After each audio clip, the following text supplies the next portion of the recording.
আজকে পার্থ বাজার থেকে একটা গোটা ইলিশ মাছ কিনে নিয়ে এসেছে। জীবনে ফার্স্ট টাইম আমি ইলিশ মাছ খাচ্ছি। চলো এবার কাটি। আমি এর আগে যেহেতু কখনো ইলিশ মাছ কাটিনি, তাই আমার একটু ভয়ও লাগছিল যে আমি ঠিকমতো কাটতে পারবো কিনা। এবার মাছটাকে কাটি, আঁশ ছাড়ানো হয়ে গেছে, মাছটা পুরো চকচক করছে। ও আজকে বাজারে গিয়েই আমাকে ফোন করেছে আজকে ইলিশ মাছ আনবো, কেটে আনবো না গোটা আনবো। আর আমিও যেহেতু আগে কখনো কাটিনি, তাই আমিও বলে ফেললাম গোটা নিয়ে এসো, আজকে তাহলে আমি নিজেই কাটবো ইলিশ মাছটা। তো যেমন বলেছি তেমন গোটাই নিয়ে এসেছে। তো মাছটা নিয়ে আমার টেনশন হচ্ছিলো, যেহেতু আমার দায়ে খুব একটা ধার ছিল না, কিন্তু তাও মাছটাকে মোটামুটি আমি কাটতে পেরেছি।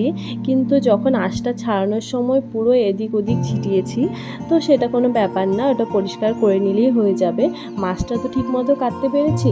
আর এই মাছটার থেকে 8 পিস মতো মাছ বেরিয়েছে। আর আমরা যেহেতু দুজনই, তো আমাদের দুদিন কিন্তু হয়ে যাবে। আজকে আমি এটা বেগুন দিয়ে পাতলা ঝোল করব, আর কালকে সর্ষে বাটা দিয়ে রান্না করব। তোমাদের ইলিশ মাছের কোন রেসিপিটা ভালো লাগে আমাকে জানিও। খাতে না।